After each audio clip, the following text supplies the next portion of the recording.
Good evening and welcome again to yet another program, Globespan 24x7. This Wednesday evening, a beautiful day here in New York.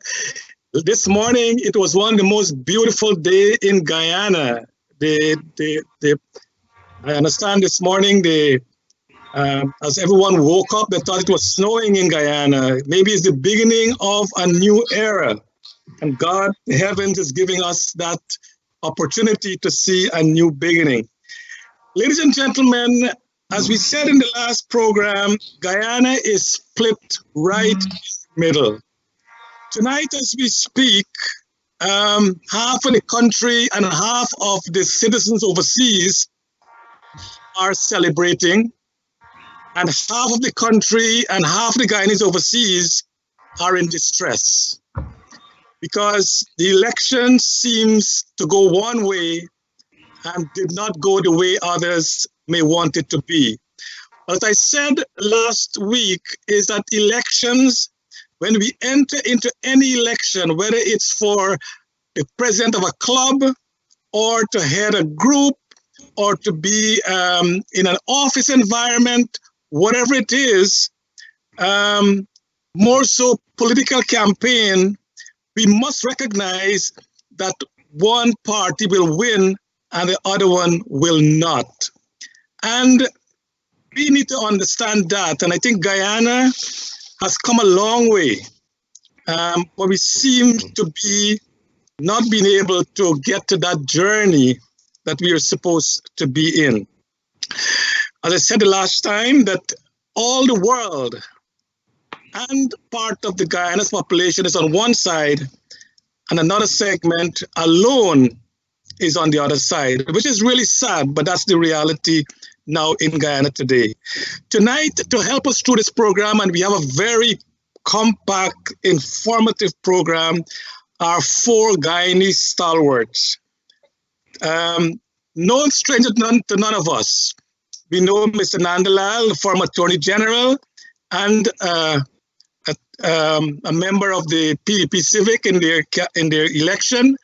Dr. Asha Kisoon, she is the presidential candidate of the new movement. Mr. Timothy Jonas is the chairman of the ANOG and also a prolific attorney. And Mr. Clement Rohi, former minister in the last PDP government. So, ladies and gentlemen, welcome to our program tonight. Thank you very much. Okay, Anil, I want to start with you tonight, if you don't mind. The chairman of the Elections Commission sent a letter to Mr. Lowingfield, the chief elections officer. And the letter, it says, pursuant to Article 177(2)(b) of the Constitution and Section 96 of the Representation of the People Act, ROPA, prepare and submit your report by 1 p.m. tomorrow, which is June the 18th, using the result of the recount for consideration. Now, can you explain for our audience for the umpteenth times what does Article 177(2)(b) says and what does Section 96 of ROPA says to us? Well, perhaps we can start with the recount was concluded and results tabulated, and then the other important components of the equation are to be concluded to culminate with the declaration of the final results. And we are in those latter components or stages of the process. The Chief Elections Officer has already presented to the Commission a bundle of documents, and among that bundle of documents are two sheets tabulating the results both of the national elections and regional elections. And those documents, when you examine them on their face, they list the political parties, the regions, and the total number of valid votes received by each political party as per the recount. and then the grand totals at the bottom. And that was done by Lowenfield for the regional elections and for the general elections. And then Mr. Lowenfield proceeded to hand over to the commission a second bundle of documents in which Mr. Lowenfield proceeded unauthorizedly and, in my view, unlawfully to make adjustments to those total votes received by the different political parties based on Mr. Lowenfield's findings that allegations made during the recount process were established, and he then proceeded to adjust votes, deduct votes from the various political parties based upon those allegations which he found to exist. And he used some other permutations to deduct massive amounts of votes, in particular from the People's Progressive Party. So I want to make the point at this stage that Lowenfield already submitted part of which he was required to submit under Section 96 of the Representation of the People Act. And I will read what Section 96 says. It says the Chief Elections Officer shall, after calculating the total number of valid votes of electors which have been cast for each list of candidates on the basis of the votes counted, and I'm saying that that has been done, and the information furnished by the returning officer under 84.1, ascertain the results of the election in accordance with Section 97 and 98, and then he shall prepare manually and in electronic form the form that is required for Section 99 for the benefit of the Commission, which shall be the basis upon which the Commission shall declare and publish the results under 99. So Lowenfield has already calculated the totals and he has given it to the Commission. What he now was directed to do was simply to complete the latter half of Section 94, Section 96, which is to ascertain the results of the election in accordance with 97 and 98, and then prepare that report, which is required under Section 99. In layman language, what he's required to do there essentially is to, using the particular formula enshrined in the law that is enshrined in Section 97, calculate the number of seats which would have been allocated or won by each political party for the parliament and the regional democratic council, because it's regional and national elections. And to prepare, when that allocation is calculated, put it in a statutory form, which is set out as an appendix to Section 99, which is the report, what they're calling the report. So that is what he has to do, a very mechanical and mathematical exercise in accordance with the provisions of the Act and a formula enshrined in those sections. And then under Article 177, Article 177 is the article under which the results are declared. And it says this: where there are two or more presidential candidates, if more votes are cast in favor of the list in which a person is designated as presidential candidate than in favor of any other list. So I pause here to say that Irfan Ali would have been the presidential candidate of the list who has received the more votes than any other list. That presidential candidate shall be deemed to be elected as president. So when Lowenfield presented that 2 sheets of paper with the total showing that the PPP received that number of votes, and that was done since yesterday or the other day at the commission meeting, the highest number of votes, by the presentation of that, Irfan Ali is deemed elected as president. And the Constitution go on to say, and shall be so declared by the chairman of the Elections Commission acting only in accordance with the advice of the Chief Elections Officer, which she has received already. But that advice also should come with the allocation of seats, because in the declaration of results, not only do you declare the presidential candidate, but the declaration of results also has a component that says what number of seats are allocated for each of the contesting parties, both at the regional and at the national level. So the point I want to make here is that Irfan Ali is already deemed to have been elected the president, and now it's only for the chairperson or the commission to declare him a very formal ceremonial act, and also to disclose publicly, and all of this information has to be published in the official gazette, to disclose publicly the number of seats each of the contesting political parties would have received. So that is what Lowenfield is expected, in a nutshell, to do in those reports with various components tomorrow at 1 at a summoned meeting of the commission.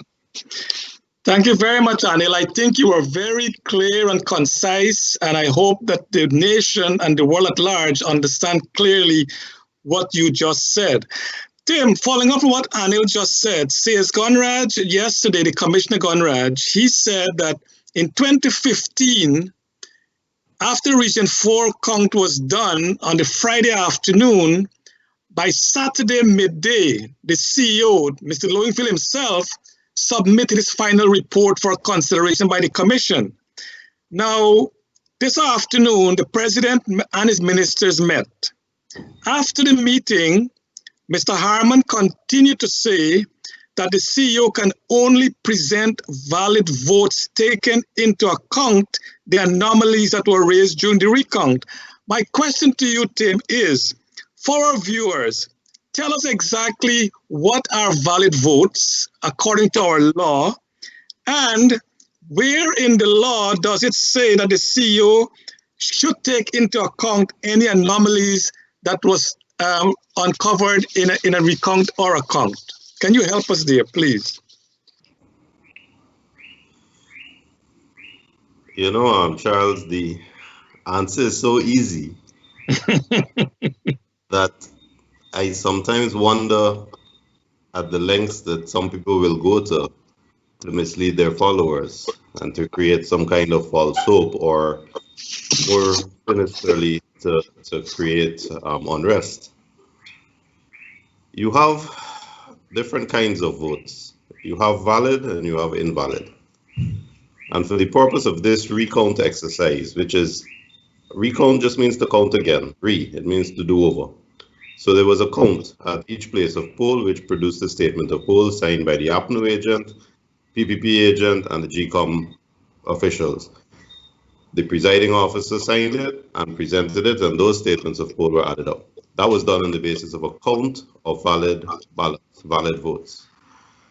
The recount did that exercise over again. Opened the boxes and counted the ballots. A ballot or a vote is invalid if you put your X in two places, if it doesn't have a stamp, if you cannot ascertain the intention of the voter, if he has put his name or something so you can identify who the voter is. A ballot can be spoiled. It can be rejected for any number of those reasons. The vote is valid for the purposes of a recount exercise if it is clear what the intention of the voter was from where he has placed his X, and therefore there is no ambiguity, no doubt that he has placed his X to show his support for ANOG or APNU or PPP or TNM. That is a valid vote. So when you introduce an argument about invalidity because somebody made an allegation that the person who put their X clearly and unambiguously on that ballot sheet was dead or out of the country, you're talking about parameters and variables which are beyond the scope of the recount. There is a screening process by which you ensure that no dead people or overseas people come to vote. That screening process takes place, as we all know, when you turn up and show your ID card, and the officials, GECOM officials, APNU representatives, PPP representatives, look at your ID card, look at you, make sure you're the right person, and you stick your finger in the ink so that you cannot come back to do it a second time because your finger is then inked. That is the screening process that deals with dead and overseas people.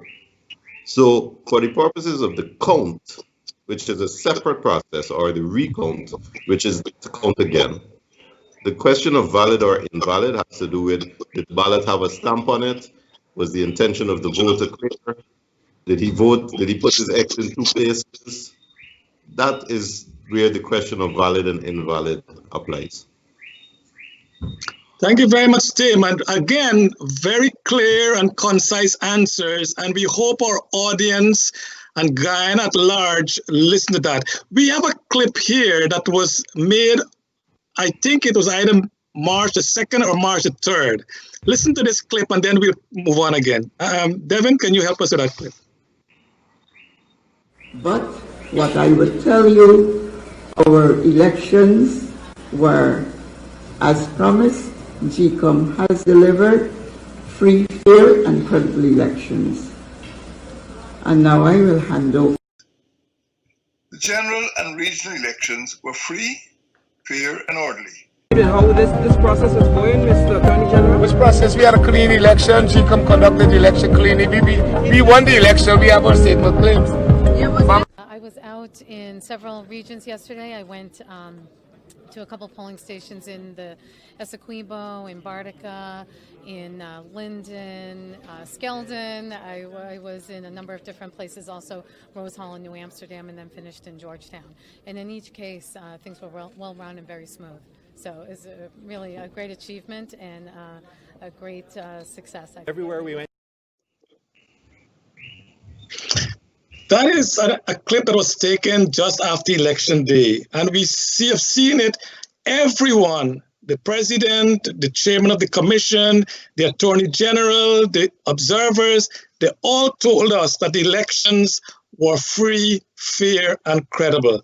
Asha, what Mr. Jonas and Mr. Nandalal mentioned in their explanation, and I think it's very clear as well. As a young person, Mr. Nandalal says, according to the Constitution, that Mr. Irfan Ali is deemed to be the president because based on Article 177 2B, that list that he heads received the larger number of votes. What are the sentiment on the streets in Georgetown today as a young politician? Knowing that Irfan Ali is president, do you think the PPP administration will do a good job, and are you willing to give your skills as a medical doctor and as a politician to ensure that changes that was promised, that changes are made? All right, thank you, Mrs. Sugram. First of all, I'd like to say that I do agree with the two legal minds that just spoke. In fact, there are two people that I've looked up to in politics. I've learned a lot coming into it as a young person and a first timer into this arena. I am dedicated to giving all my services and playing my part towards building Guyana and making it better for everyone. As for Mr. Irfan Ali and the sentiments in the streets, I have a clear feel because I'm with the people every day. I see my patients, I interact with persons. And the truth is, it's split in the middle, as you rightfully said from the beginning of the show. There's half of the population that are celebrating and half that feel disenfranchised. It would be up to the PPP now to show the public, to show the population and the people that are scared that they would be left behind, that they are going to take care of everybody and not just their supporters. I know there are cases in APNU where ministers have come forward and said plain that I'm only looking after my people. I can say as an outsider and as a new time person looking in that I've never heard the PPP say anything to this effect. They said that they'd like to build a nation for everybody. I heard them mention inclusive governance. We know that constitutional reform is a must and changing of GECOM, but going forward, I would play my part. I would work with them. What I would like to say, though, because we've seen several videos going up about violence, we've seen racism taking um, a peak in the last 3 days awaiting the declaration. Right now, it's very tense in Guyana. There are stores and towns that are putting up plyboards on their windows. There are homes that the people have started securing because they're all afraid of what is going to happen. The sick and terrible culture in Guyana of non-acceptance of election results. I would urge everybody to accept, as I have, that the PPP Civic, according to the recounts, had the leading number of votes and they will be in government according to that.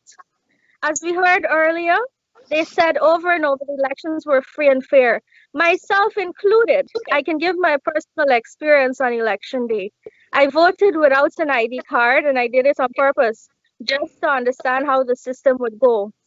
And my mother and I went to vote at the same time. She went in before me, she's a senior citizen. When I went in to do mine, they almost did not allow me to vote because I look like my mom.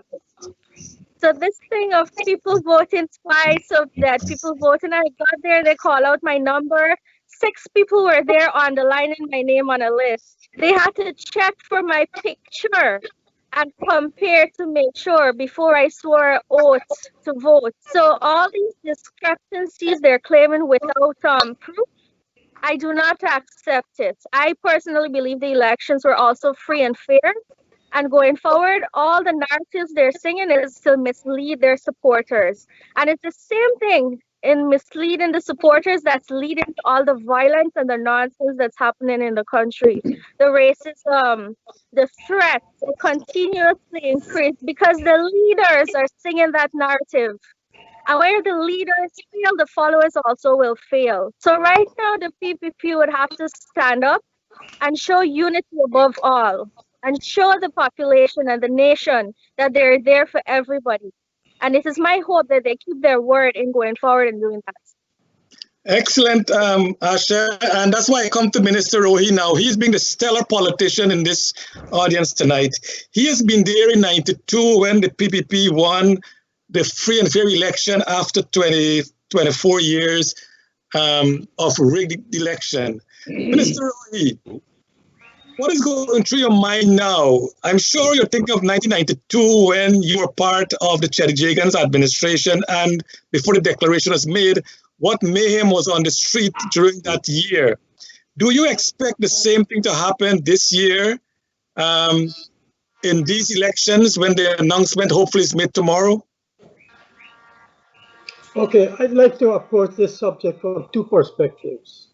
One is the layman's perspective, the other is the political, because that's my area of focus. First of all,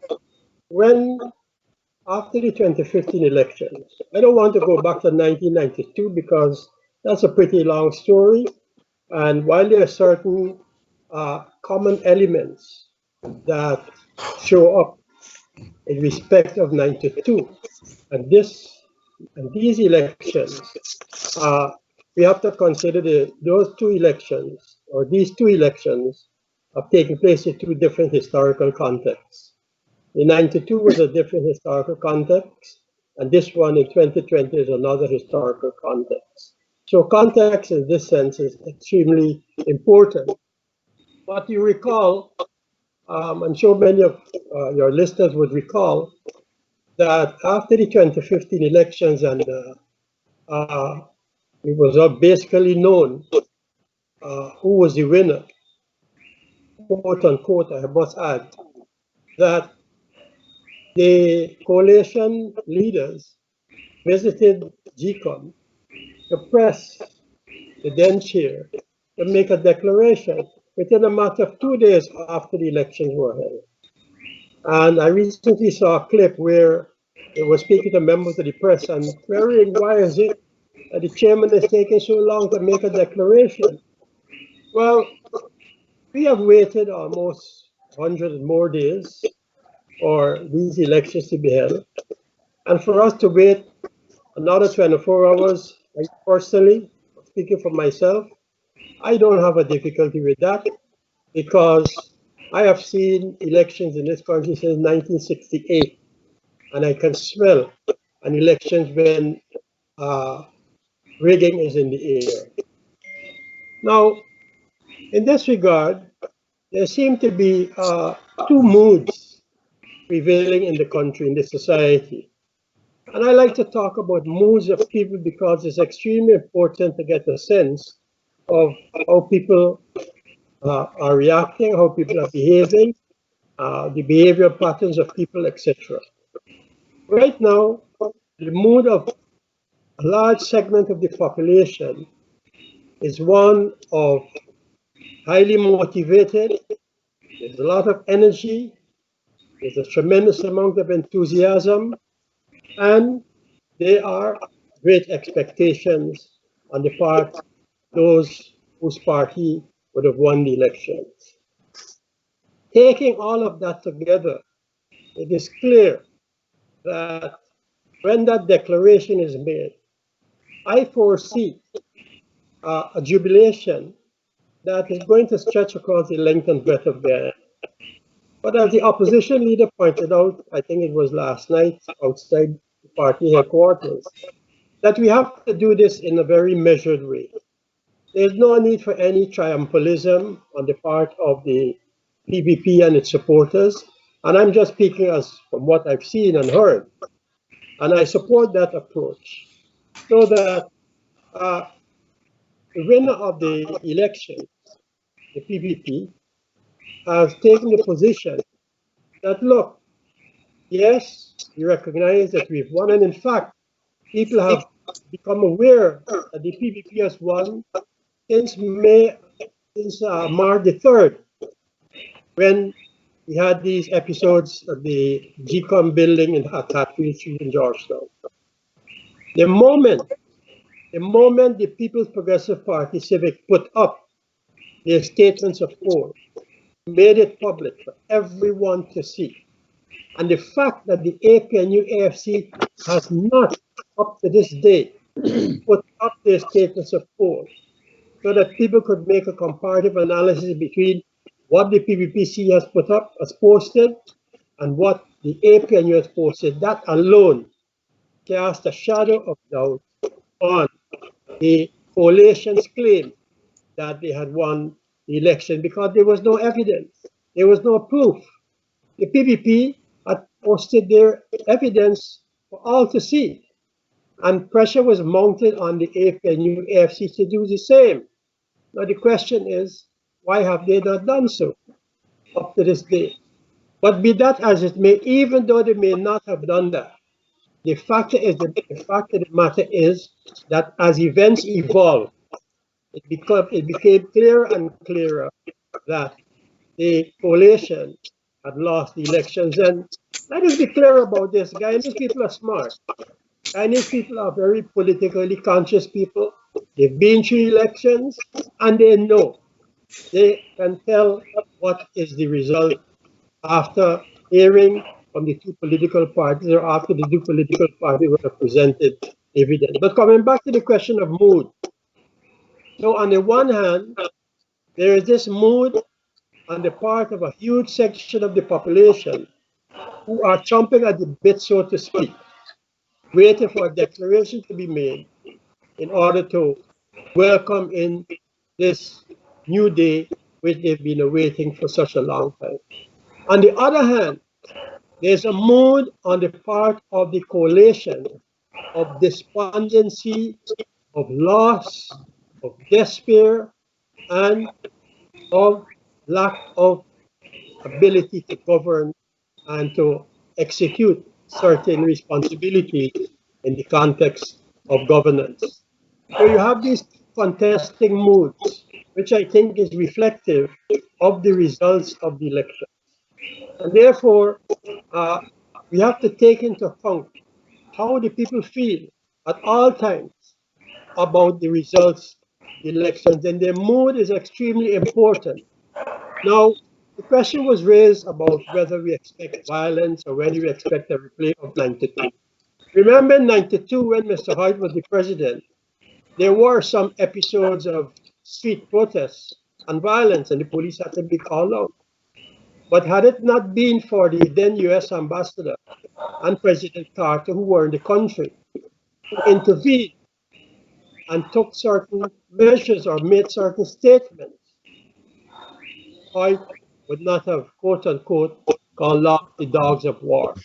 I know that some Okay, people don't Minister. like to hear about this concept of dogs of war, but I've seen that so often in my lifetime. I have no difficulty in ascribing that term to protests that take place in the streets of Johnson. I don't want to All label right, any Minister. individual All right. or call any individual that kind of name, but I'm speaking about protests on the streets. Thank So you very much, Minister. conclude on this, I believe that we've seen a narrative, a change in the narrative, where I'm totally surprised in hearing Mr. Harman, the ex-minister, talking about the GECOM CEO being the boss now and actually shunting aside the chairman and the other 6 representatives of the commission.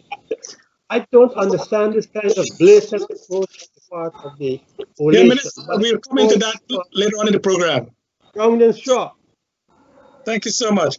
Mr. Nandalal, Riyadh is asking a very serious question. He says, can the CEO provide to the chairman what he thinks are valid vote? And if he does that, Dr. Rose is saying, can the chairman reject that declaration from the CEO? What happens then? The chairperson yesterday at meeting made it very clear that GECOM, the commission, has no jurisdiction to validate or invalidate votes. That the GECOM has no jurisdiction and cannot clothe itself with a jurisdiction to hear and determine irregularities and make findings so as to determine whether a vote is valid or not. She further pointed out that the High Court is the tribunal which the Constitution vests exclusively, and she emphasized the word exclusively, with that jurisdiction. She pointed out that the word exclusively means that was exclusive of GECOM, because Alexander et al. At the meeting were arguing that Article 162 of the Constitution, which outlined the powers of GECOM, are broad and wide enough to embrace some quasi-judicial functions, that is to say, to hear and resolve disputes and allegations of irregularity. In answer to that specifically, the learned Madam Chair made it clear that the High Court is vested by the Constitution with that exclusive jurisdiction, excluding it from GECOM. So this is the commission. The commission is the head. The CEO is simply the chief elections officer. He's part of the secretariat. He is the head of the tail. The secretariat is subject and subservient to GECOM.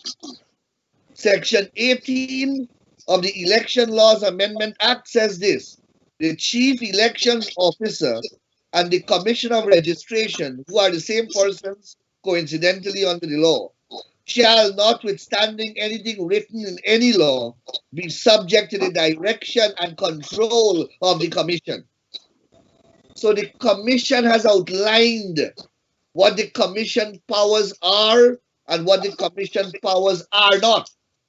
If the commission doesn't have it, then logic would establish that a subset, a minion of the commission would not have it. So for anyone to argue that Lowenfield has powers which the commission is saying he doesn't have is a non sequitur. It's a ridiculous argument. So I say that to say that when the commission gives Lowenfield a direction, Lowenfield can go and determine by himself, as Mr. Jonas explains earlier, or explained earlier, to determine what is valid and what is invalid votes.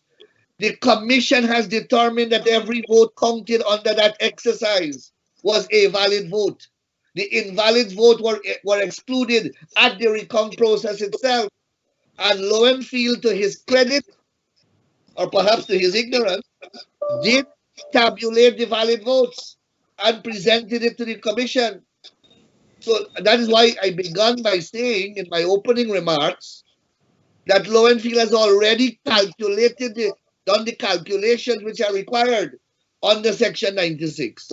And all that he has to do now is to plug those totals that he had into the formula, which are set out, the formulae set out in Section 98 of the Representation of the People Act. So the tail cannot wag the dog. The dog must wag the tail. Now you ask me a question: if he refuses to carry out the exercise, what can the commission do? In my view, under the Election Laws Amendment Act, Section 22 and Article 162 of the Constitution, the very two sections of the law that the commission invoked to do the recount, when you read it, it equips the commission with the power to take over the responsibility of an errant and recalcitrant chief elections officer and perform it for and on his behalf by publishing an order in the official gazette. That commission has exceptional powers to amend the Representation of the People's Act so that it can carry out the mandate of the commission and the statutory and constitutional responsibilities of the commission in the event of difficulties. You will recall that that particular section of the law, or that particular act, was birthed after the 97 elections, or around the 97 elections, and also as a result of the violence which erupted after 92 elections, which you were asking Mr. Rohi about. We passed this law in Parliament, specifically recognizing that there are certain exigencies which can befall an election in Guyana that can render the election being incomplete and the declaration of the results held in abeyance. And it is to overcome these difficulties that the Elections Commission was specifically authorized with these powers to complete an election with fairness, impartiality, and expediency, and in accordance with the Constitution and the laws of our country. So there is nothing that Lowenfield can do which wrongly, which the commission itself cannot correct. So that's how I will answer that question. Thank you very much. I think that is exceptionally well done. But Mr. Jonas, as we recognize being this program that this country is so split, Mr. Lawrence Scott said in his comment that that is not the law, what Mr. Nandlal just said, that the CEO and the chairman cannot direct the CEO. She gets advice from him. And Mr. Scott is saying that is the law. Mr. Harry Singh says he don't have a good feeling about tomorrow. Help us here, Mr. Jonas. We're not in an area of difficult law or of legislation that's difficult of interpretation or ambiguous or vague. Advice is not instructions or directions. You've counted the votes. You know what the count is. So the next stage is to go and do your maths and to come back and advise me not tell me, not direct me, advise me, mathematically speaking, and maths doesn't give discretion. 2 and 2 can't be 5, despite efforts in the CCJ otherwise. Advise me, based on a number of votes cast, how many seats are going to PPP, how many seats are going to APNU, how many seats are going to anybody else. After you've done that math and you come to advise me, we move forward. To suggest that that includes some kind of power to exclude some ballots you don't like because you think they might be dead people, and other ballots you don't like because some agent said they might be migrated, and in fact, entire boxes because you feel that a document was missing, to give that power to the CEO and then to suggest that the CEO can command the 7-body GECOM members that this is his conclusion and you have to run with it. Well, that's tantamount to saying let's close down GECOM. Don't let's worry to pay all of those 7 people their money. Let's send home the rest of the secretariat and let Mr. Lowenfield decide who won the elections all by himself. It's absurd. Thank you, Mr. Jonas. Dr. Kisoon, Minister Rohi, as a seasoned politician, give some sobering thought there. Mr. James Brown said that APNU's strategy was to frustrate everyone. It did not work. What advice, again, as a young politician, will you give the supporter? I know you've been appealing to them. Talk to the seasoned politician within APNU, AFC. What will you advise them today if you were to give them advice and they listen to you? Well, first of all, honesty above everything else. Coming into politics, we're told that it's a dirty game. It's full of lies and deceit. But on the way forward for a better future as a young person coming in, I believe that honesty must take the forefront. They speak of honesty and integrity, but they show us the opposite. What I would appeal to them is to be honest with their supporters. And to the supporters themselves, evidence always speaks. They keep forgetting the reason we got to the recount in the first place. Because of the false declarations of Claremont Mingo. That's what we got here. We had a history or a series of activities that took place. Look at the dossier that they brought out. We should not forget that. That was simply to prove that the elections were free and fair and that declaration should be made. The supporters are intelligent enough to look at all the things they've been doing and the proof that has come against these false claims they've been making. So to these leaders, I would plead to them to speak to their supporters, let them know the truth, and instead of fighting against it, ask them to come together and come up with a better strategy for next time. Because we know an election must have a winner and it must have a loser. Everybody's not going to win unless in the far future or near future, there is reform and everybody can play a part, minus the riggers, I must say. But on going forward, you must ask your supporters to keep the calm, acceptance, and tell them the truth. Stop lying to your people because the lies are giving them false hope. The lie is fueling the violence behind them. Thank you very much, Dr. Kisoon. Minister Rohi, you've been, as you said, you've been in politics since 1968, and you've been a member of parliament for more than 30 years. Have you reached out to your counterparts in the PNC and asked them to let the law take its place and let them tell their supporters to accept the result of the election? Have you reached out to anyone within the PNC or any other party? Well, reaching out to anyone at this point in time would be like a kiss of death. I don't think anyone at this point in time would want to do something like that. Only when, for example, a declaration is made and the APNUFC concedes. They have to concede. They should have conceded already. But they will have to concede after the declaration is made public by the chairman of the commission. And when they concede, then the president, having been sworn in, and having a new government in place, some, I suppose, and I'm speaking here from my own understanding and my own appreciation of life experience, some amount of which will have to be made in terms of the transition, which the OAS referred to. Remember, the OAS in their last statement spoke about the government putting in place arrangements for the transition to take place.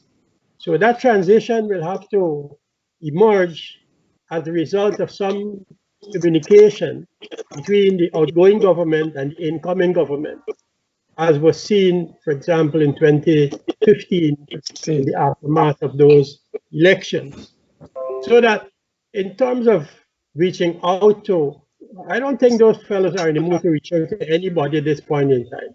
Who they're trying to reach out to their supporters, to feed them with a whole host of lies and misconceptions and deceptions, etc., to make them still believe that they have won.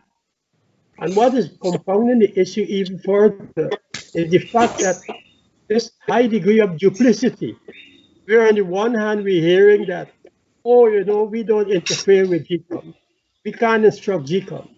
But on the other hand, up to today, or up to yesterday, you hear Mr. Harman actually instructing Mr. Lowenfield on what he should do for what he should not do.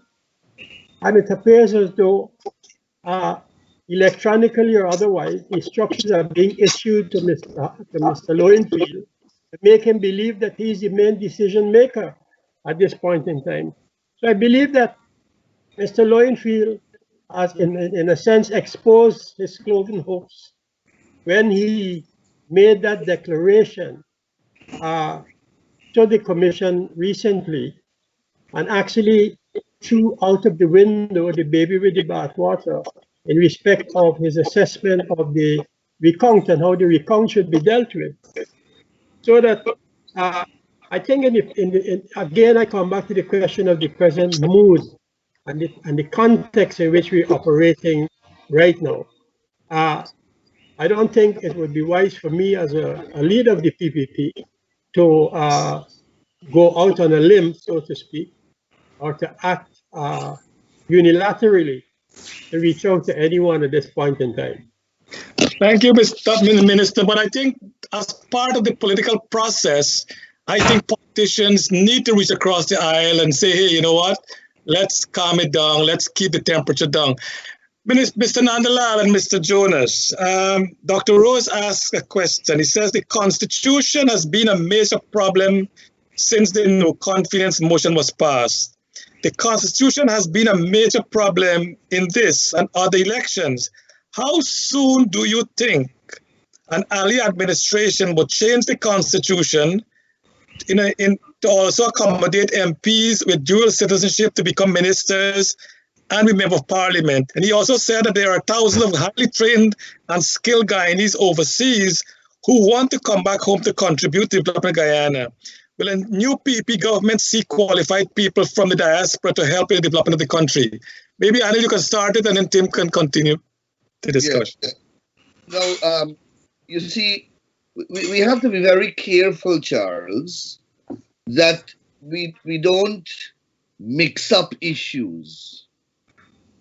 The problem that we have here has very little to do with the Constitution.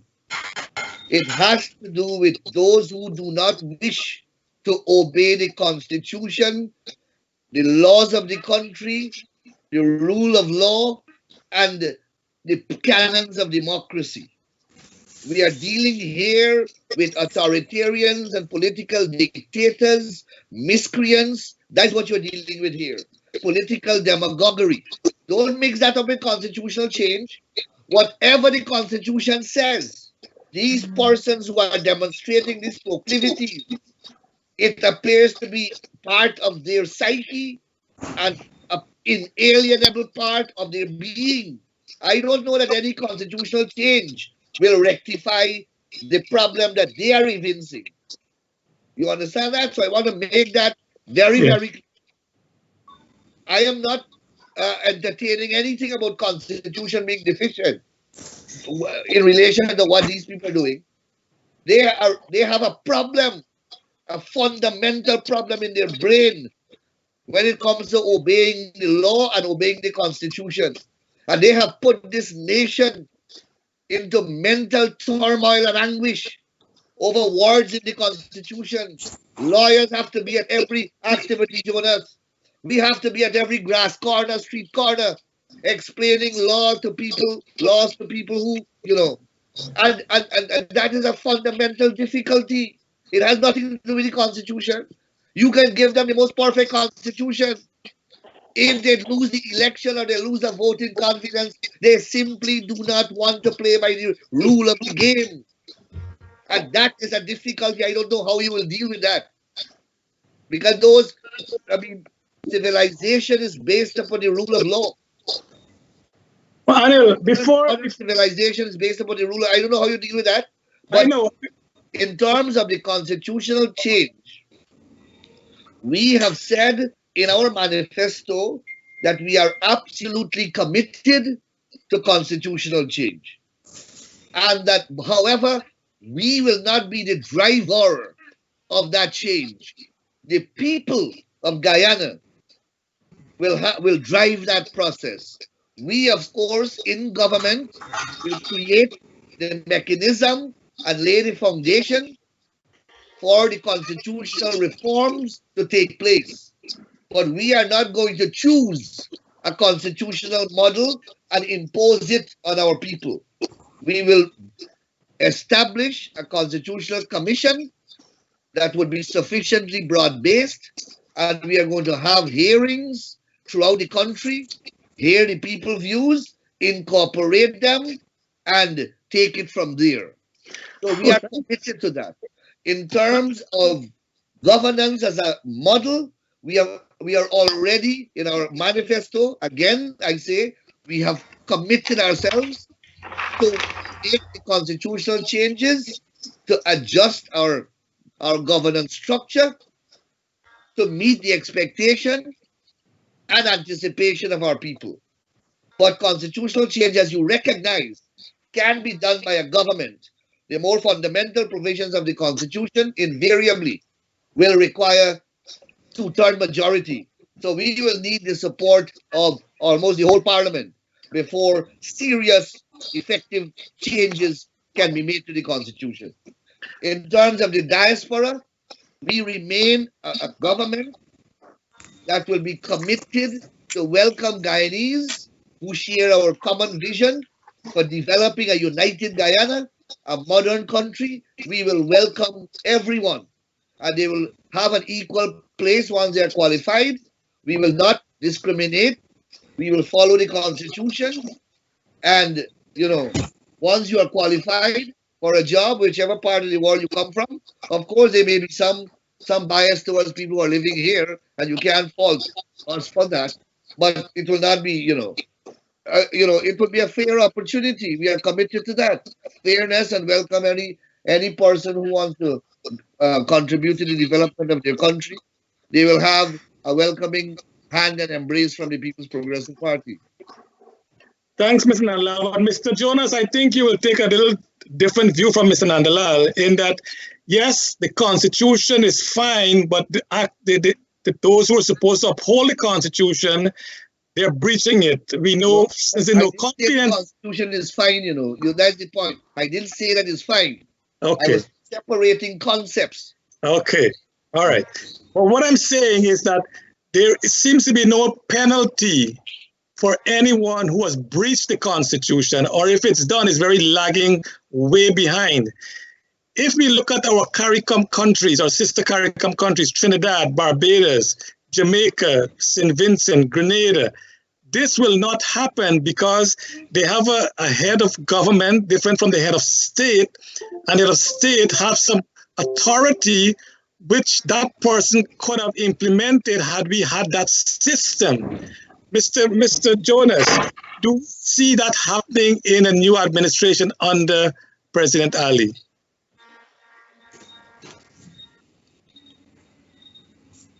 When I spoke to Mr. Ali, and when I heard him speak publicly, I've got the impression that he, as the leader of the PPP, has formed a personal determination that he wants to leave behind him at the end of his 5 years or at the end of his 10 years, however long it is, a legacy of inclusivity. I believe at this stage, and perhaps, we have a new broom, and perhaps the PPP have learned from being out of office that, their assumptions that they made with 23 easy years, some of those assumptions are false. But I got the impression that Mr. Ali wants to do a good job. I hope I'm right. The thing is that a country cannot be governed on the goodwill and the good intentions of an individual or even several individuals. The system has to be one that is fair. It's not about individuals, because we're not a monarchy. It's not for us to say the king's justice is harsh or the king's justice is good.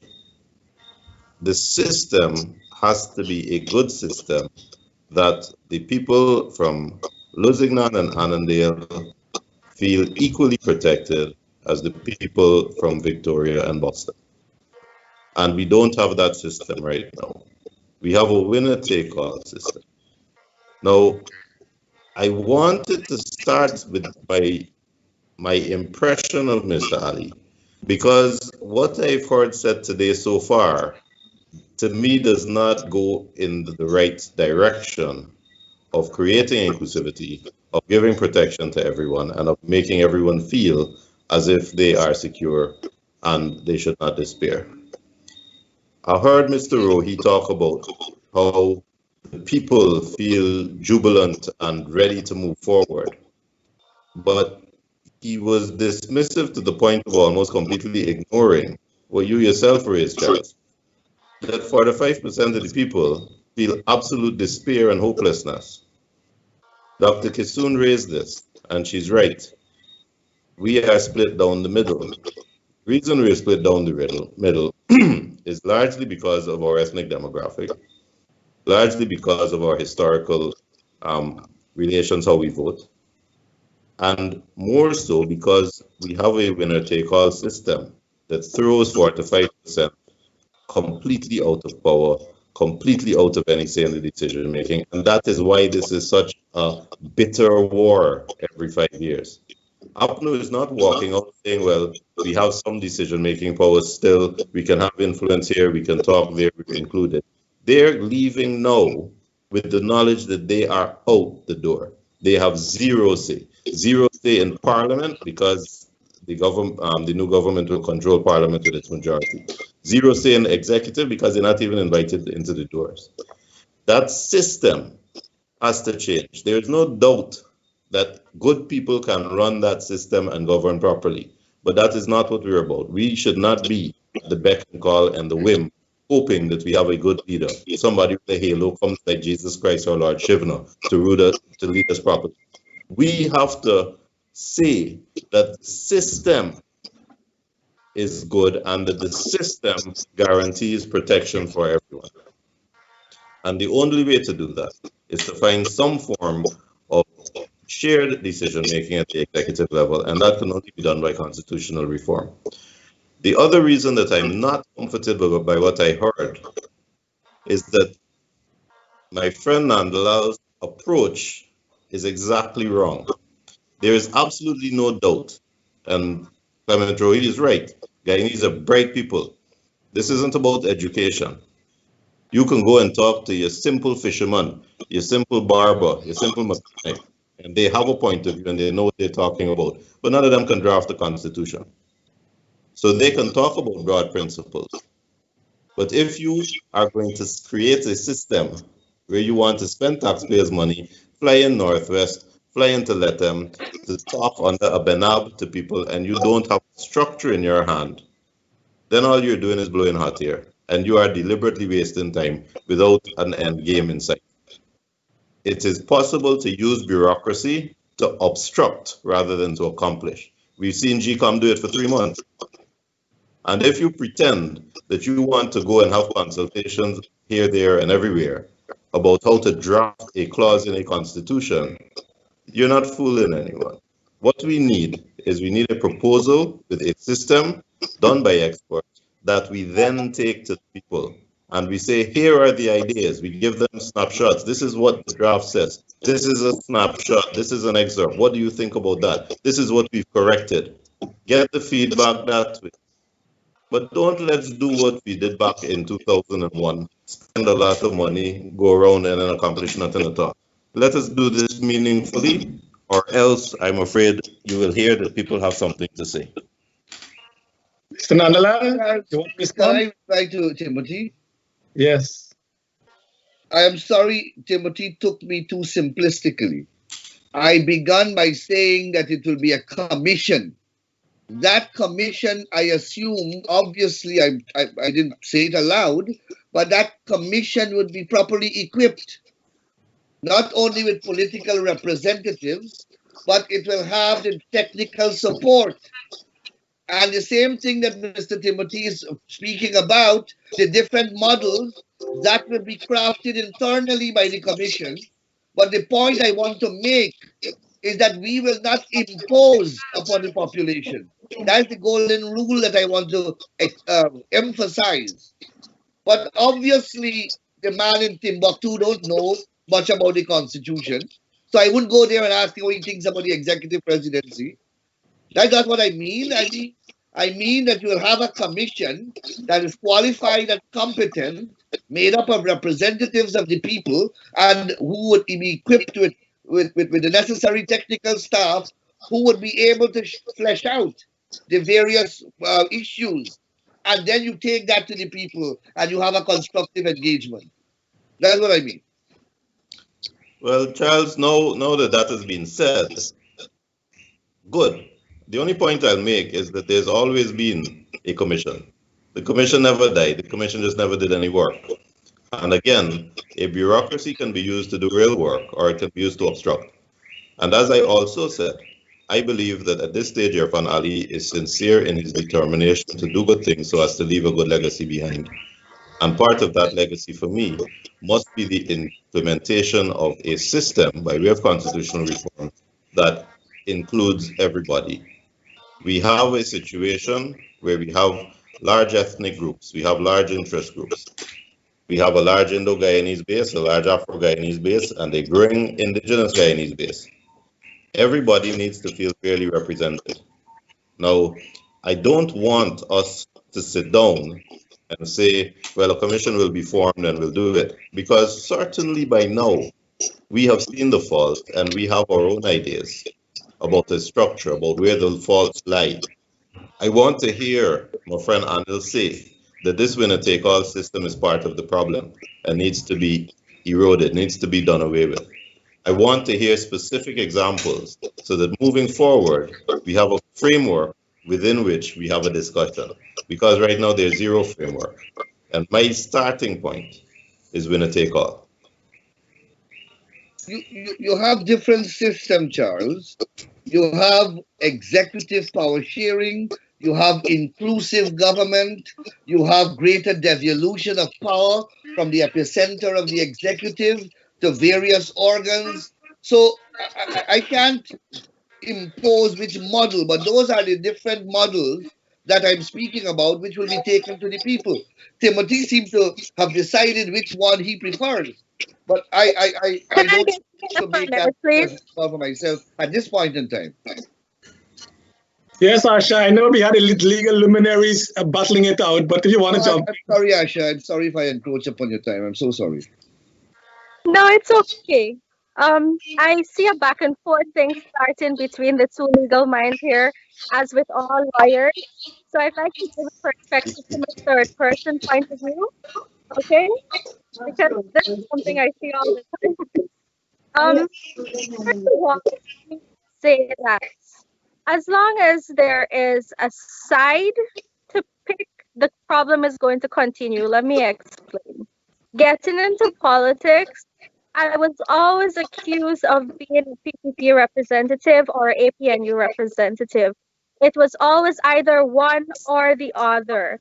Nobody accepted that an independent person could step forward, be passionate about their country, and want to make a change. Saying that now, as long as one or the other is in control, there will always be a side. And once there are two sides, there's always going to be a conflict. However, on the way forward, I understand why executive power sharing would be a concern because we have evidence that there are people in the system who are corrupt, who would like to rig an election, who do not want the best for the people. My suggestion is, and of the new movement, is that all persons responsible of electoral fraud should be exposed and charged. When you remove them from that system, a constitutional reform or whichever model is chosen needs to be specifically made for Guyana with this team of experts, Daniel Nandala, correctly. This team of experts now could sit down and specifically tailor a system that would work in our country, that would take away from this one or the other side, and that the people could have unity and all feel represented. And that's how I feel as a person looking in from the outside. Thank you, Dr. Kishore. I know I was going to take that in the next segment, but you started it. So when we come back, and I know Minister Rohi didn't speak, but when we come back, we know, as we said, our country is split down the middle. So I want you tell us, what do you think we can do to bring our people together? Having had over 50 years of independence, what can we do? And maybe we can start with Mr. Roy when we come back. What can we do to bring our people together? And we'll be back shortly. This is Richard David, a man championing the cause of the people, a leader who wants to take his district to the next level. Fighting for affordable housing, fair property taxes, fighting for tenants, fighting for protection and healthcare for all, especially immigrant communities and undocumented workers. I'm the opposite of Trump. I really am. I'm the candidate that came here without my papers.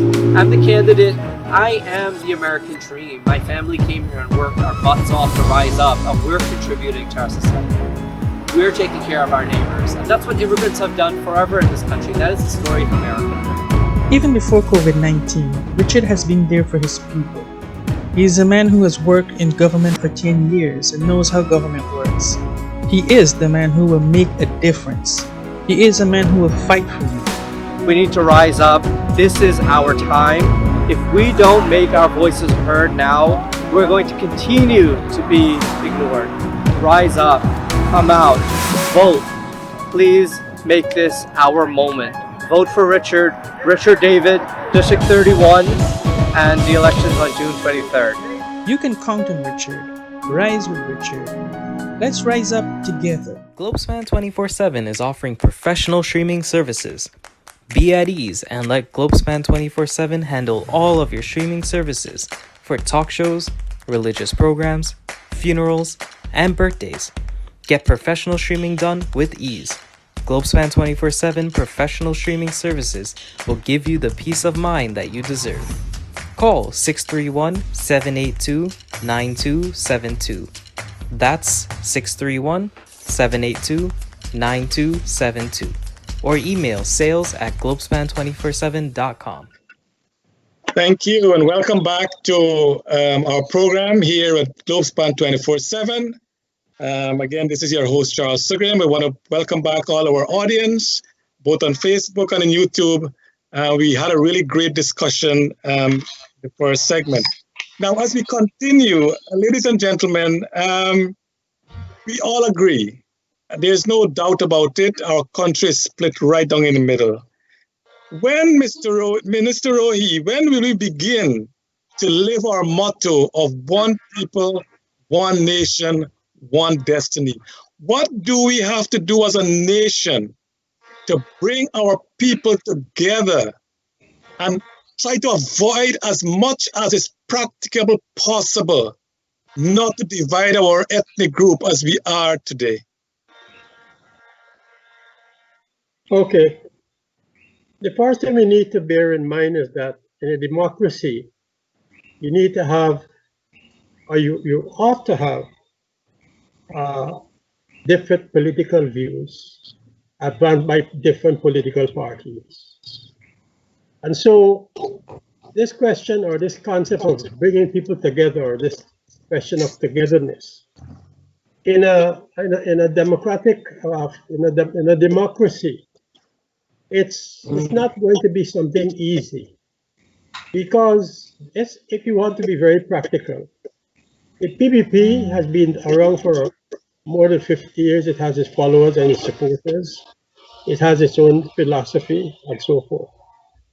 The same goes for the PNC. The PPP, some years ago, tempered its position by establishing what is called the PPP Civic.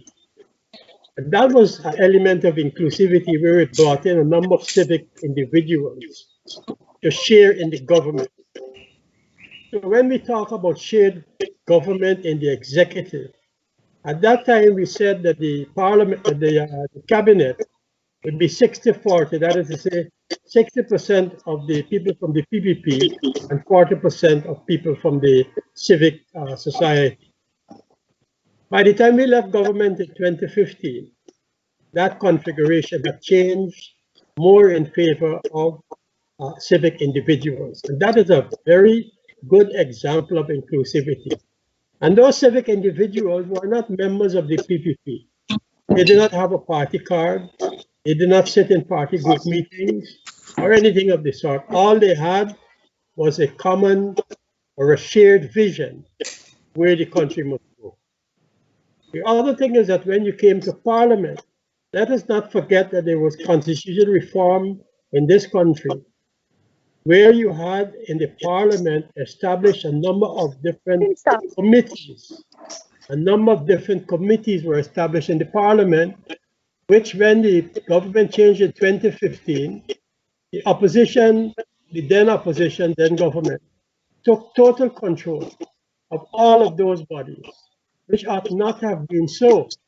Those bodies were established in order to facilitate a sharing of responsibilities in the Parliament, insofar as the functions of Parliament were concerned. So that I think we need to always bear in mind, because we don't want to, again, as I said earlier, throw the baby with the bathwater and forget the historical antecedents in this respect. Now, if it is that we want to go further in terms of constitutional reform, well, that is a matter which I think has already been decided. We seem to be going around in circles in this discussion on this matter. The matter has already been decided. There's been a long discussion on this publicly. And as Mr. Nandalal pointed out, the party in its manifesto, and you must hold the party accountable. The party in its manifesto is committed to constitutional reform. Insofar as the system of governance is concerned, as Mr. Timothy Jonas raised, Mr. Jagdeo himself publicly said that he would like to see a change in the system of governance in Guyana. Now, we just can't brush these opinions aside. I think people must take note of what was said and hold the individuals accountable in the future for what they committed to. We can't be too presumptive. Right now, the PPP is not in a position to do anything but make declarations and commitments. When the PPPC gets into government with Mr. Irfaan Ali as the president, then we can expect it to deliver. Most governments are judged on the basis of its capacity to deliver. Either you deliver or you don't deliver. If you don't deliver like the APNUFC has done, they will fail. If you deliver, as the PPP had been delivering from 92 up to 2015, they will be re-elected. And so we have to be careful that we don't be too presumptive at this point in time. We expect the PPP to be doing certain things, except make statements, declarations, and commitments, which they ought to be held accountable to. Let us wait until the government settles in and holds a lever of power in order for them to actually do what we expect them to do. Thank you, Minister. Going back to this question of togetherness, Let us look at democracies around the world. India, United States, United Kingdom, even in the smallest democracies in the Caribbean. We can't be too utopian about this whole question of togetherness. We have to be practical politicians, recognize that in a democracy, you will try to reach out as far as you could in the parliament in order to get things done. And obviously, of course, if the two political parties can have what is called a dialogue that was there during the time when Mr. Corbyn and Mr. Hart was there, sure. But there has to be a preparedness and a willingness and a sense of trust on both sides, and a cooling down of the atmosphere, because in this atmosphere that we have right now, I'm speaking about this atmosphere that we have right now, I don't think anything can happen now, save and except statement being made by the political leaders to tell their supporters, look guys, let us celebrate, but in a measured way, as Mr. Jackie has said. But by the way, I'm not hearing that from the government side, you know. What I'm hearing is that they're pumping up their supporters on the ground and mobilizing their supporters on the ground to oppose any action that might be taken by GECOM, which is not in keeping with their view of how things are. All right, Minister. Thank you very much. Your point is well taken. Why I say that is because the last government, before the election of 2015, they did promise a whole lot of different things, and one of it was constitutional reform, and we know that never happened. So our politicians... Ask Timothy about Nigel Hughes and that. I know. But Mr. Nandalal, Jonathan Sobrian asked a very good question, and he says, will the next administration have a policy of meritocracy, transparency, and accountability? And will you push for that in the next government? Charles, you are an accountant, and you would be aware of the institutional mechanisms that we have put in the Guyana public accounting structure, having regard to what we inherited, a system with absolutely no accountability at the level of the government, where the auditor report was never submitted for 10 consecutive years. The office of the president was selling out rice mills and state assets. They had nothing. We introduced a policy of how we will deal with state assets disposals. You remember that? We set up a body, NISIL, and the privatization unit staffed with non-political people and political persons. And we established a whole policy paper on how these assets are going to be dealt with. At the level of the Auditor General, we comprehensively reformed the system. We removed the audit office from a department of the Minister of Finance, and we created an audit office with its own autonomy akin to that of the judiciary, with an Auditor General report every year presented to place before the Parliament and to be scrutinized by a Public Accounts Committee chaired by the opposition. We also brought at the time, the most modern procurement legislation into place.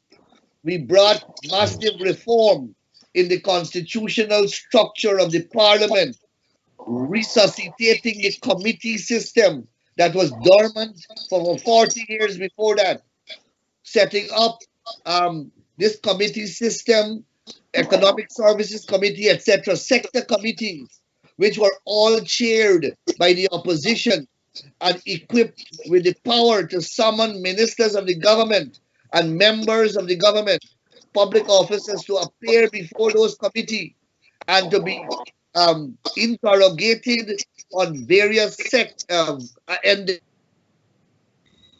of the public activities. Those are only some of the that we have put in place. So I don't think that we were an objectively assessed our accountability record was ever properly assessed.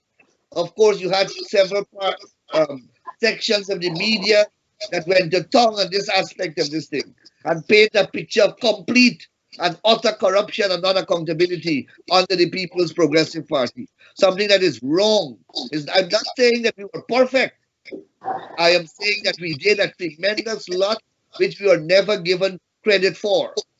We intend to improve upon that legislatively and at every possible institutional level. We can't do no less, Charles. We have won the election only by one seat. I've said before publicly that the history of the past 50 years in politics will show you, if you examine it, that a no confidence motion, once passed in one country, it never remains in isolation. It's always followed by another no confidence motion. So, because of the political configuration alone, not that we don't have a desire outside of that, but I'm telling you that the political matrix of the parliament and the way our constituencies are structured, you have to perform.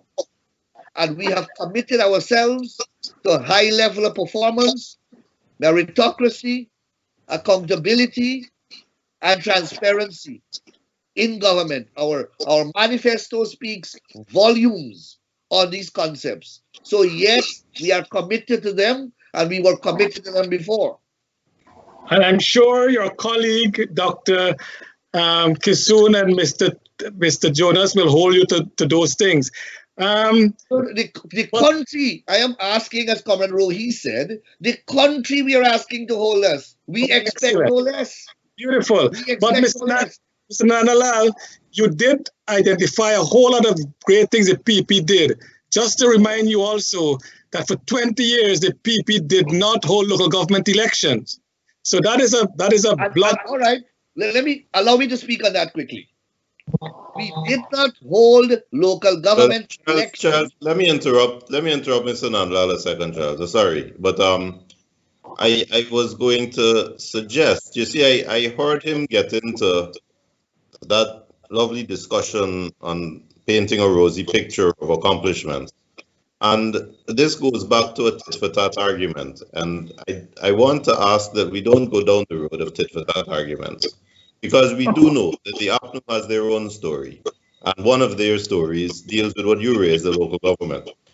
I like what Nandalal said, that we must move forward. I'm ignoring everything he said, trying to draw accolades about accomplishments, because the other side has their spin.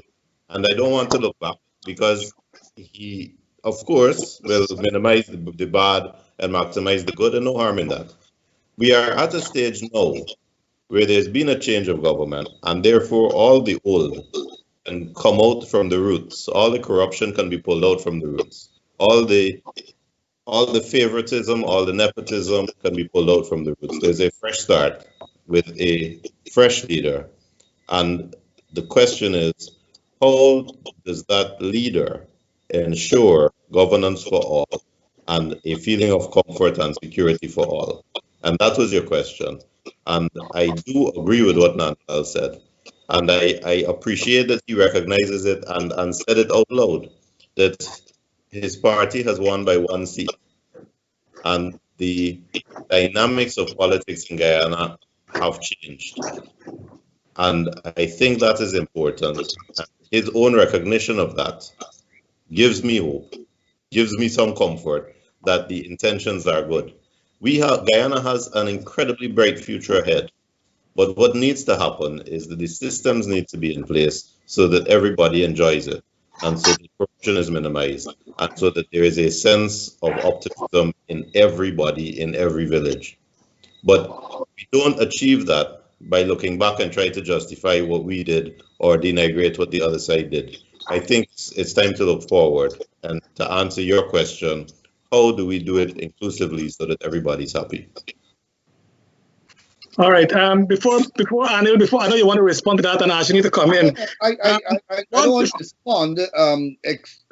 Not to respond to what Timothy said. I think he recognized what I was trying to say, but I just wish to tell you that there is an explanation that does not render the PPP wholly culpable for the non-holding of local government election. There was an agreement between the PPP and the PNC. And every year there was an amendment passed in the parliament. And if you go and check the record, every year until 2011, that amendment was passed unanimously to postpone local government elections. I mean, your program doesn't have enough time for me to develop the point, but that is a statement of fact. Except to say that the buck stops with the president. And if it is not held, the president will be held accountable for that. In going forward... Well, both sides... No, I agree with you. Okay. But both sides had agreed to legislative changes to create a new structure under which we will hold local government elections. And the other side, the two sides were never ready. And they both have to accept responsibility. I will not sit here and allow the PPP to be blamed. And I don't want to debate on it, except to say this, that the other side is saying very clearly that for 20 years, the PP did not hold a local government election, even though you said they agreed in parliament otherwise. That is why I'm saying to you, as of up to 2011, the parliamentary record will show that they unanimously supported a motion to an amendment to a law to postpone elections. Okay, and you can come in here as well. I want to ask Dr. Kisun and Mr. Jonas this question that Mr. Leland Rupnarayan asked, what legislation and procedure will be enacted or should be enacted in the next government to deal with corrupt government officials? Is that one of the way forward? So when government officials become corrupt, they will be held accountable and face the music of the law. Mr. Jonas and Dr. Kisun, you want to come in there and tell us also what you think should happen to bring our people together? Okay, so I'll start by speaking about bringing our people together. Let me mention, because it was just brought up, that over the 50 plus years, both APNU and PPP have made promises that they have not kept to the people. And this is speaking as an individual who has observed what has been happening. And going forward, let me say that to bring our people together, we're at a unique point in history right now. It's no longer just APNU versus PPPC. Take into consideration that new parties have stepped up. I will specifically draw the attention to our joiner. We have a new United Guyana. Mr. Jonas is right there, the new movement, I'm here, and Liberty and Justice Party. We have a seat in Parliament. We will be putting our voice there. And in the part of playing unity, none of us are a racially based party. We don't have a specific following based on race. If we speak about unity, let us use these new parties, our parties, to try and unite the people. Because mostly our followers in the new movement are the young people who are not concerned about the Afro-Guyanese or the Indo-Guyanese feud and old-time politics as it's known as. So we're at a unique point and part in this political system to bring unity now, as our followers are not specific to a certain ethnic group. Beautifully put. And what do you think? What should legislation be put in Parliament that holds government functionaries accountable for any corrupt practices? And should they face the full blunt of the law when that happens? Definitely. The question I asked myself when you brought it up is, why hasn't it been done already? We see clearly ministers guilty of fraud. We see high government officials doing whatever they please, saying whatever they please going forward. This definitely needs to be in place. We have been calling for it throughout our campaign season, and we stand by that. It's something that we hope to see going forward. And I know, Tim, before you come on, I know that I did ask you the last time, and both you and Dr. Kisun, and you were kind of trying to ask, I asked Mr. Schuman also, if President Ali asked you guys to serve in his government, would you object to serve in a government? The thing is this, you want to change things in Guyana. How better it will be if you change it from the inside rather than fighting from the outside. What do you think? I mean, it's only my view. If President Ali is committed towards improving Guyana, he would accept that help could also come from the outside. Because for this 100-day plus terrible ordeal that we've been through, we did not give up. We continue to fight for democracy. And that in itself was proof that we could work with him, but we do not have to be on the inside. We stand independent as a voice for the people. Okay. Mr. Jonas? You made the point, Charles, and it was well made, that both sides have made promises, campaign promises about constitutional reform and that kind of thing, and thus the skepticism of the people. ANOG was actually formed when APNU AFC broke their promise of implementing constitutional reform steps within 100 days of coming into office in 2015. We wrote the AFC reminding them of that promise, pointing out the promise had been broken, and telling them if they didn't get off their behinds and get started with it, we would go to the people ourselves. So, having not received a response from AFC, we formed ANOG and went to the people ourselves. We were created for constitutional reform because the winner-take-all system will not work. It will continue to divide us. It will continue to have this mutual distrust and the 5-year cycle of violence and extremism that we've been seeing.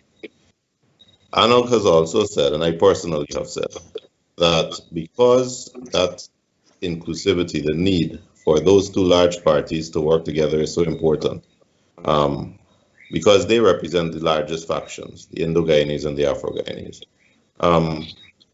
We will not form a coalition or accept office within any of those parties until we have achieved our objective. So when we see them making decisions together in a system of true inclusivity, we can have this discussion. But until then, as long as one is on the outside and the 45% of the population that they represent is completely ostracized and in despair or feels that way, we can't join the bandwagon. It's not going to work like that. Beautifully put. And will you support, Mr. Nalal, maybe you can come in here, Tim, will you support using your one seat in Parliament to push legislation to ensure that government officials are held accountable for corrupt practices? I like your question, Charles. And the reason I like the question is that it is so deceptive in its simplicity. It is the perfect question that you would go out to ask someone so as to get the obvious knee-jerk answer. Yes, of course, you must have legislation that make government officials liable to be punished for corruption. But when you condescend now to the nitty-gritty of how this legislation will work, electoral fraud is a crime, and therefore legislation exists to punish people for electoral fraud, but no one in Guyana has ever been punished for electoral fraud. So the question then is not so much this nice broad stroke of, oh, should we be punishing corrupt officials? Who's going to say we mustn't punish corrupt officials? All must be punished. The question is, first of all, how to prevent people from being corrupt, and second of all, how to have a system that catches them quickly when they're corrupt and therefore punishes them. Now, after the PPP was put out of office in 2015, there was a lot of hype, terrible PPP corruption and that kind of thing. I'm not getting into the veracity or not veracity. That's not part of the discussion. But you had a triumphalist parading of PPP dignitaries before the police and before the courts, some of them in shackles, some of them called in for questioning without arrest warrants. All of that done for the public, to put them through this hall of shame, to embarrass them. That is not what we need, because the whole of Guyana saw the end result of that. Not a single meaningful conviction. We have now a president-elect that half of the country says 19 charges. Who implemented those charges? The same people who failed with every single charge that has been put against his colleagues in the people. So I am not saying that he should not be charged or that he should be charged, but I'm saying that we get into this enmity and this brouhaha with the two parties battling it out. And then we ask questions like that. Should they be charged if they're corrupt? But we don't condescend to how do we fix our system. So let me please answer your question on how to fix the system. The legislation that is passed, and you heard Arnold touting some of the legislation, it's passed and has been passed usually by the government, which has a majority in parliament and therefore can pass its own laws. And you will find that most of those laws give to the minister, who is a member of the executive, all the power. So that under the Petroleum Act, the minister has extensive powers as to granting licenses, granting blocks, that kind of thing. The way to avoid corruption is transparency. Power should not be given to an individual to be exercised in a way that the other side can't see. The first thing to do is to ensure that any exercise of power by legislation must be done under the scrutiny of all concerned. That is the first way to get rid of corruption, because corruption is done in the dark. It's not done in the light. So shed light on it. Let everybody see. Just like everybody was able to see what happened in Ashman's building because of the cell phone cameras. Let everybody see. And that kind of change needs to be done in each of those agencies where the purse strings are. NISL should be run by a board that has majority opposition. Central Housing by a board, majority opposition. GAIWA, GPL, all of them. Let's get rid of the secret decisions. Let's get rid of the secret exercises of power. And when there's transparency, when everybody's involved, there will be less corruption. But more importantly, or equally importantly, when there is a corrupt act, there will be enough witnesses so that you can punish the person who has done it. That is what's important. Transparency. Well said, Tim. Except I wouldn't say by the opposition, majority of the opposition, but majority non-government control. I think that might be, I don't know, maybe same thing, just semantic. Gentlemen, it has been great this evening. We had great discussion. Our audience, they had great feedback from the audience. And as like every good thing, we have to come to an end. So Minister Rohi, I'll start with you. Your closing comments and what do you want to reach out to the Guyanese people? We know tomorrow, just in passing, I want to mention this, that President-elect Ali was born in 1980, the same year that this constitution came into being. So he will be, I think, the first president to be sworn in, post-constitution born or the same year. So I think it's also very historical. I saw on social media today that President Jagan was 35 when he became the prime minister. President Jagdeo was 37. And now President Ali-elect is 39. So something with the PPP and those odd numbers seems to be going in their favor. So Minister Rohi, your closing comment, do you want to tell us? Well, you know what you just said there just now is representative or a manifestation of this view that we've been hearing for quite some time, that we must bring young people and put young people in charge. What the PPP has done, again, as it did with President Jagdeo and now President-elect Irfan Ali, is to do precisely that. Which Caribbean country have you ever had such experiences? So I think we need to look at that as a good example. But I come back to the whole question of mood of the people. As I said at the beginning, the mood of the overwhelming majority of Guyanese people. This does not mean to say you should look, as Mr. Jonas had intimated, at the other side who has lost. But in every election, you have winners and losers. And then you look at the television, whether it's in France, Germany, or wherever the case might be, you have the winning party celebrating. We have said that the celebration must be done, but in a measured way. And that message has gone out to the PPP supporters. So whether it is done in a disciplined way, whether the measurement is done in a disciplined way or the other, that will have to be looked at very carefully. But the fact of the matter is that you have a winner and a loser.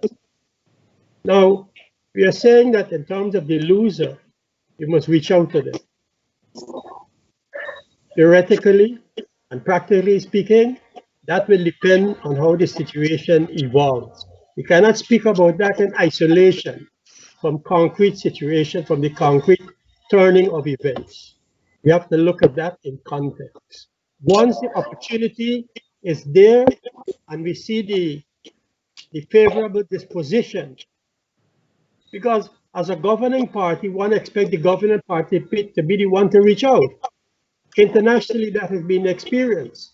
But on the other hand, we must look at the losing party to be the one that must be prepared to concede that they have lost, to do so gracefully, and to recognize that Mr. Hyde did. You know, Mr. Hyde went to the swearing in of President Jagan at State House. And he worked with Dr. Jagan. He worked also with Mr. Jagdeo and Mr. Jagan. So all that I'm saying is that this is a two-way street.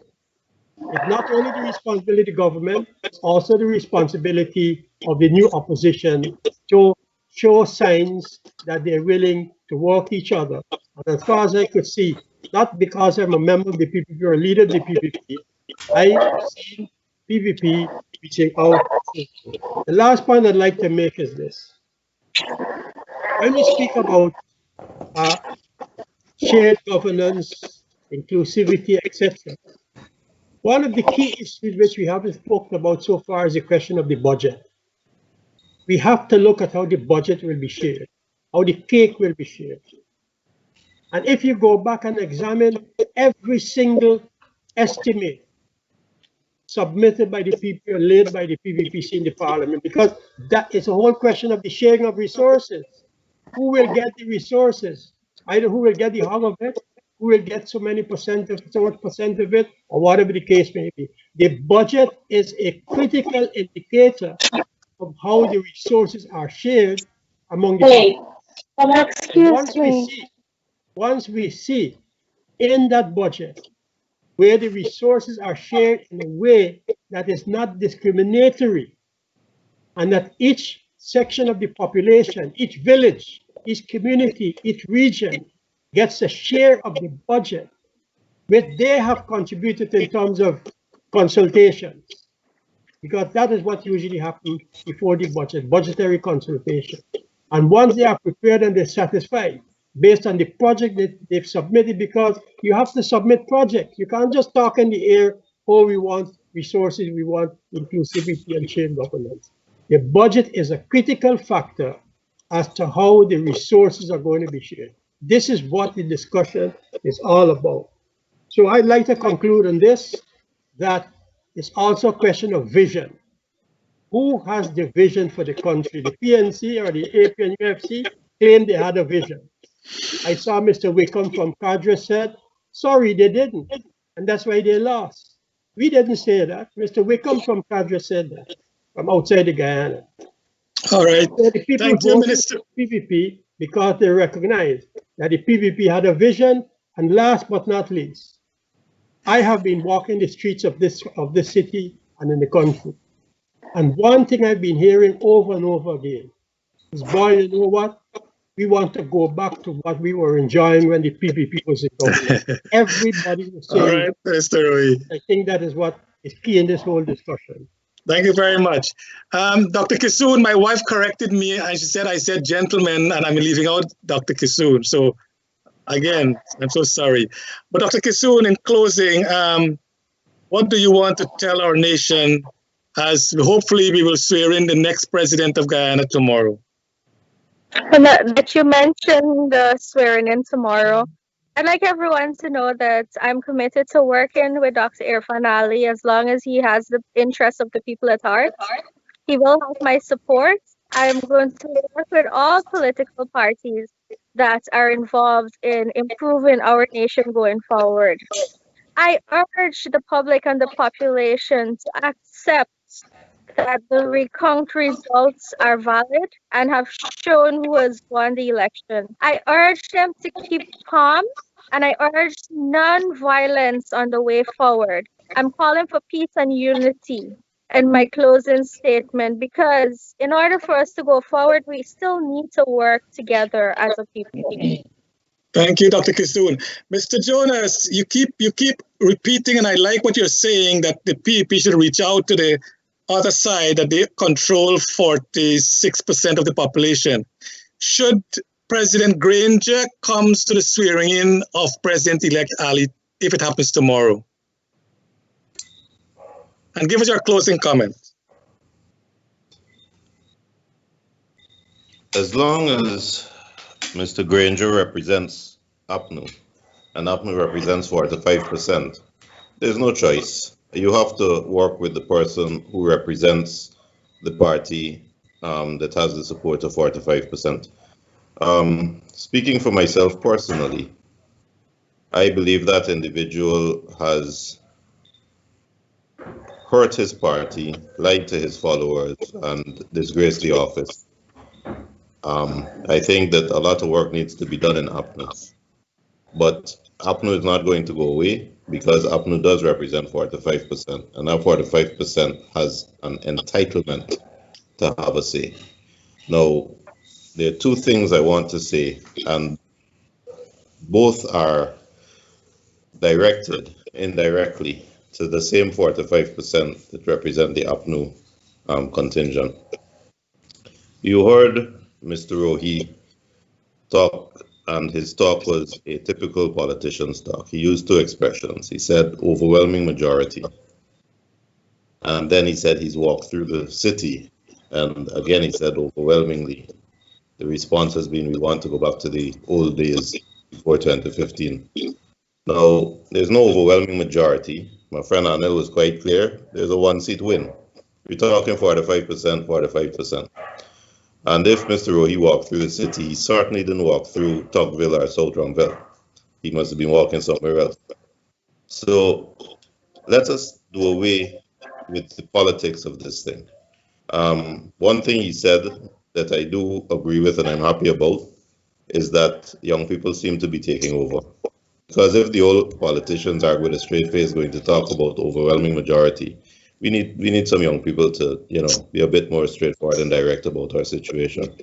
But to the 45% APNU supporters, I am saying to you that you have a right to a say. And the fact is that your leaders have not been honest with you. Mr. Ali has won this election. The PPP have won this election.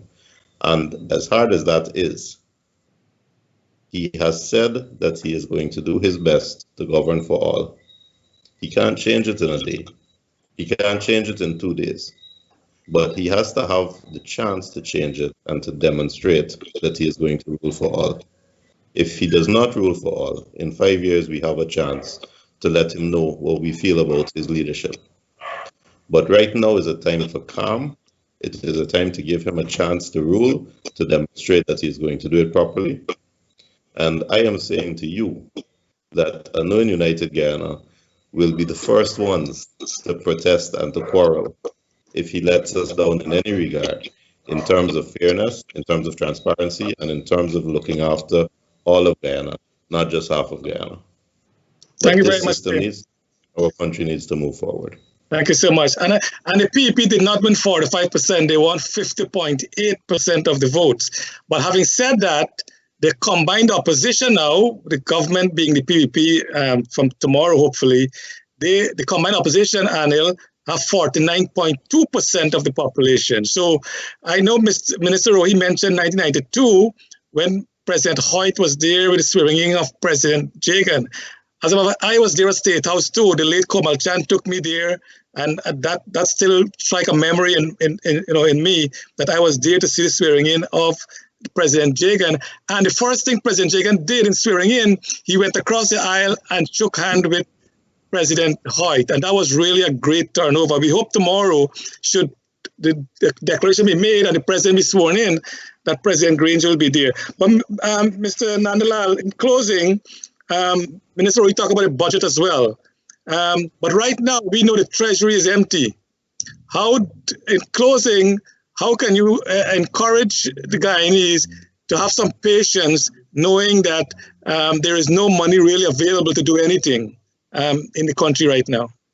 Before I get there, Charles, I feel compelled to address an issue that I hear repeatedly being said, especially in Globespan, that the PVP represent Indians.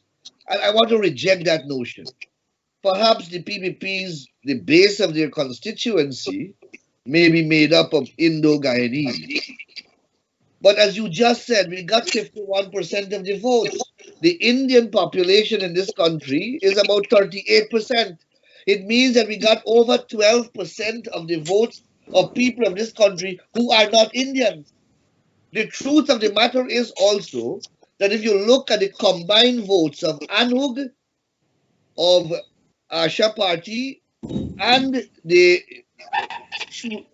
Liberty and Justice Party. Liberty and Justice Party, we got the 12% of our votes, which will be about 25,000, is more than 5 times the total votes that they got. We won a seat in Region 1. We won a seat in Region 9. We got votes in Linden. We got tens of thousands of votes in South Georgetown, We can't accept that label that we are an Indian party. In fact, demographically, and if you check our numbers, we are the most broad-based party in this country. There is no other political party that receives support from right across the ethnic and racial divide more than the People's Progressive Party. So I want to put that on the record.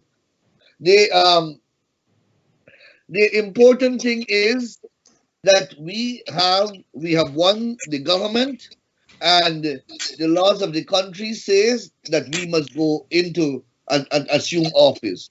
Of course, we have a plan. We have a manifesto which we have disclosed, and the electorate have presumably voted on that manifesto.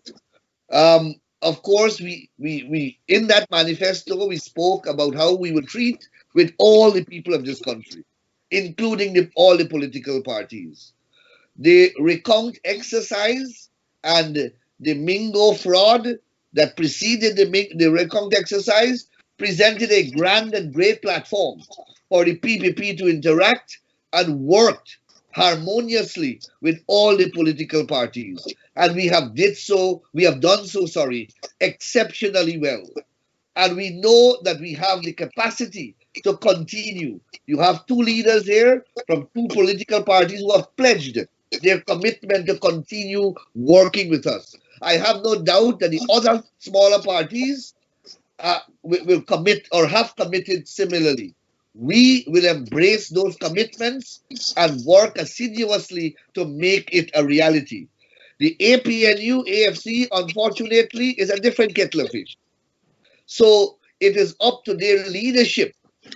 It is up to the leadership in what direction they want to go.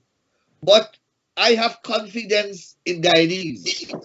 The statements have been made here over and over how smart Guyanese are. And I believe in the intelligence, the collective and individual intelligence of all my people.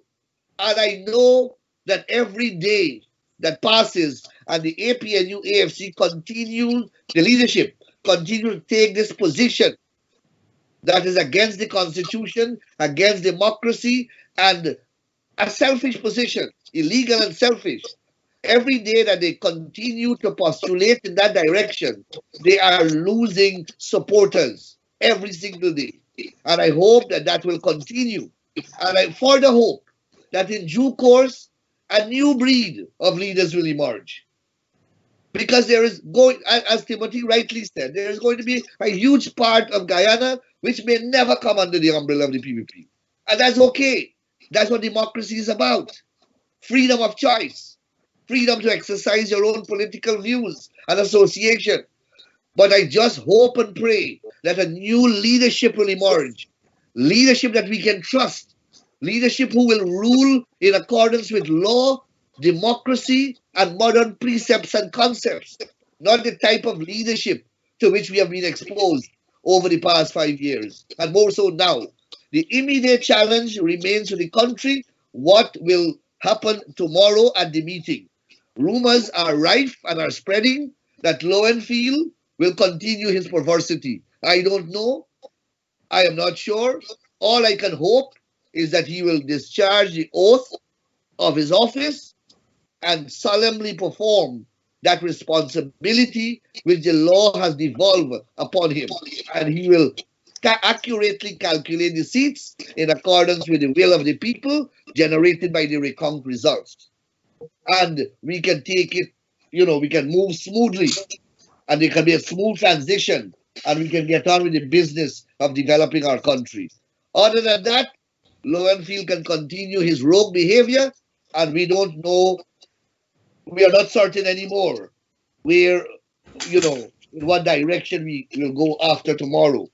But, there is litigation, there is the courts and everything else, but it is unfortunate that 30 or 40 Guyanese, the members of the rigging cabal, who can hold this entire nation at a ransom and place it, the whole future of this country, on the edge of a precipice. It's unfortunate that we have 30 or 40 people holding us like this. I feel very, very uncomfortable in that kind of setting. Nobody should have that kind of power over the rest of us and over the rest of Guyana. And so I hope for the best, and hopefully His Excellency President Irfan Ali can assume office, and we can continue together with the development of our country for the benefit of all of our people. Thank you very much, Mr. Nandalal. Except I just respectfully want to let you know that your computation of the percentages is kind of a bit flawed. You're assuming that 100% of the people voted when you say Indians being 38% and you got 50% of the vote. The thing is, you're using a normal average, it should be a weighted average. I am a lawyer. You are an accountant. But you get the picture right. We wanted to pay. I respectfully let you know that the PEP had a larger percentage turnout of their voter base. Hence, they have a higher percentage of the vote cast. You want to extend the program and we continue the discussion? Because I can answer that to you. All right. Charles, I would like you to give the equivalent to the APNU. Because if Afro-Guyanese represent 29% and APNU still got 45%, I think my friend Nandalal's maths might backfire on him in terms of inclusivity. So we have a big math problem still. Anyway, Asha, lady and gentlemen, it has been a great pleasure tonight to have you guys on board. The discussion has been remarkable. The audience stayed on with us, both on Facebook and in YouTube, and I think they really enjoyed the program tonight.